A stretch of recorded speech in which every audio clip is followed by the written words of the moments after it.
Selamat siang pemirsa, berjumpa lagi dengan saya Febri dan rekan saya. Zilsa yang akan menyajikan berita terkini dan tentunya terpercaya.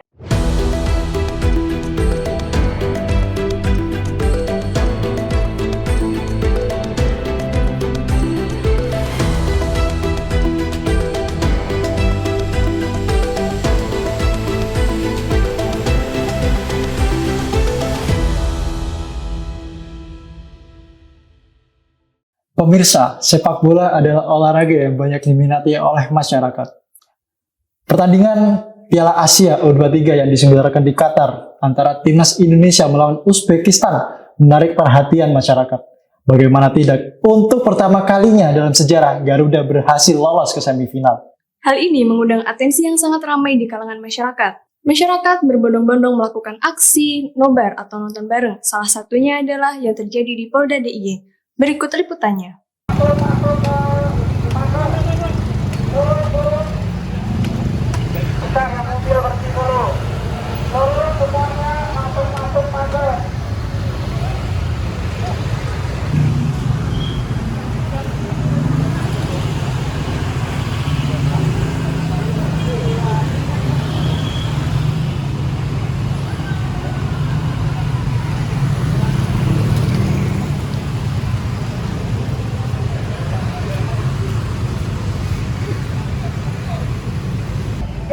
Agak dipercepat, Pak.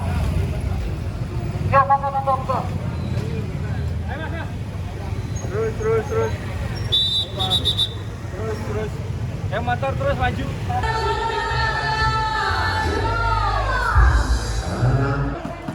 Mari ke sana kepada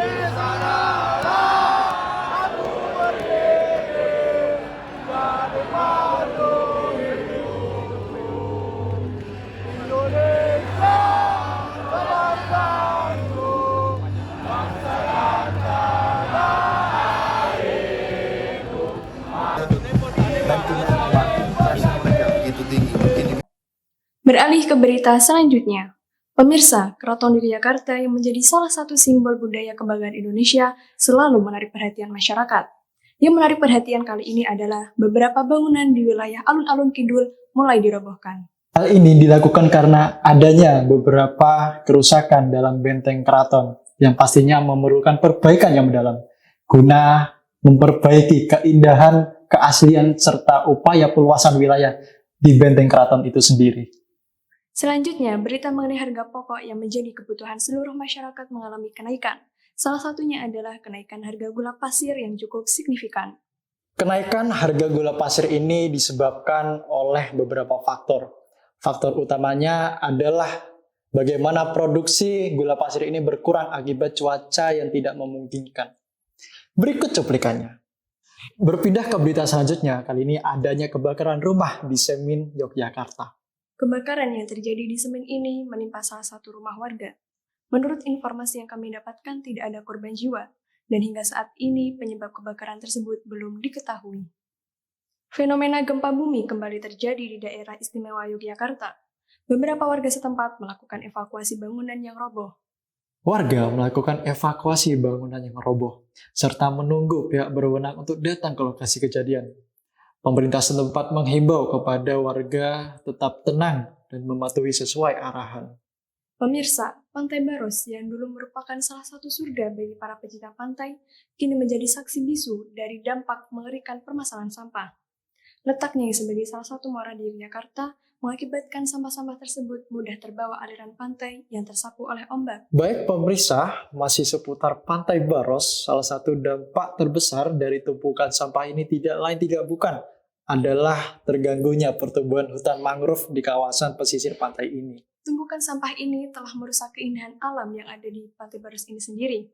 Tentu berpotensi pada penurunan angka wisatawan. Berikut liputannya. Sampah, menurut Mas pendapatnya bagaimana tentang sampah yang ada di pantai ini? Waduh, banyak pendapatnya ya gimana ya Mbak, itu masalah kesadaran sendiri-sendiri ya, soalnya kan ada yang di sini kan ada yang bungkusan satu bungkus karung itu pampas, ada sampah rumah tangga ada. Itu itu kiriman gak? Iya, itu semua kiriman. Beralih ke informasi selanjutnya pemirsa.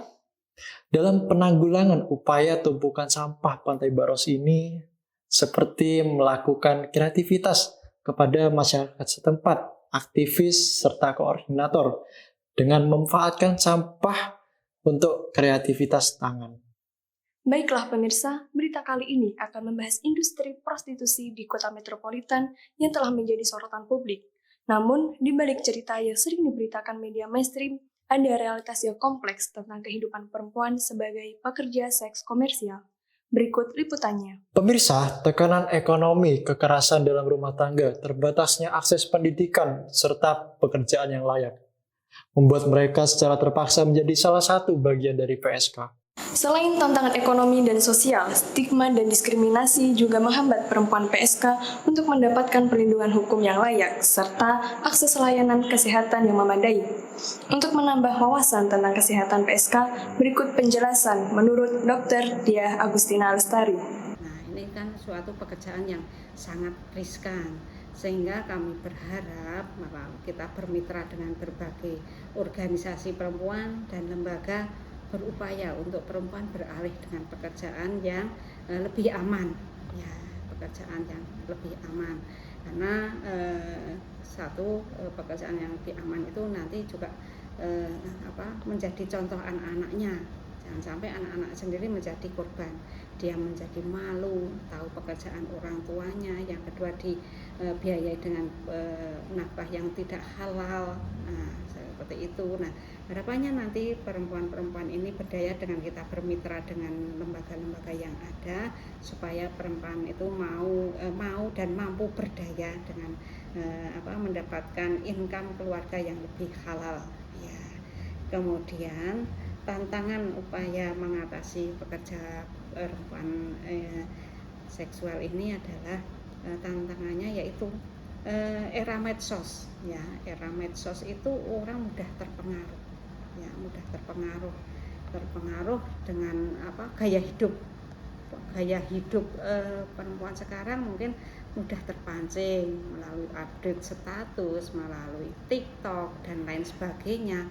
Perempuan jadi pengen seperti yang dia lihat, kurangnya pemahaman terkait dengan dampak yang akan ditimbulkan, yaitu penularan penyakit ini loh, HIV AIDS ini kan nggak ada obatnya, walaupun obatnya ya cuma paling untuk pencegahan komplikasi. Masih seputar PSK, meskipun dihadapkan dengan tantangan yang seperti ini, perempuan PSK masih banyak yang bertahan dan perjuangannya banyak yang belum terungkap. Berbagai kisah, budaya, dan tradisi lebaran setiap daerah berbeda-beda. Kami akan mengajak Anda untuk melihat tradisi serta ciri khas saudara kita di belahan daerah lain. Seperti di Grobogan, malam takbir dirayakan dengan arak-arakan. Pawai mengelilingi desa dengan membawa karya yang telah mereka buat sebelumnya. Berikut liputannya. Masih seputar Lebaran, perayaan menyambut Hari Raya Idul Fitri di Nusa Tenggara Timur, Labuan Bajo tidak kalah menarik. Bagaimana tidak, setelah tidak diadakan beberapa tahun terakhir akibat virus corona yang melanda, Labuan Bajo kali ini ikut berpartisipasi. Berikut cuplikan keseruannya. Berbeda dengan Nusa Tenggara Timur, tepatnya di Labuan Bajo yang kembali merasakan euforia penyambutan Idul Fitri. Pulau seberangnya yaitu Nusa Tenggara Barat, khususnya Bima, merayakan hari H dengan cara makan bersama. Disuguhi dengan makanan khas yang wajib ada ketika Lebaran tiba setelah bermaaf-maafan. Berikut cuplikannya. Jalan-jalan tanpa kuliner rasanya membosankan. Nah, kali ini saya akan mengajak teman-teman ke salah satu tempat di Yogyakarta. Berikut liputannya. Dirasa puas dengan makanan, mari kita kembali ke Yogyakarta dengan budayanya. Keraton tak pernah lepas dari keterkaitannya yang akan kaya budaya serta warisan sejarahnya.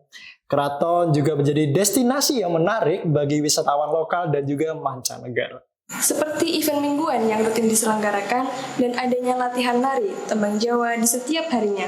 Berikut keseruannya. Sudah 30 menit kami menemani pemirsa.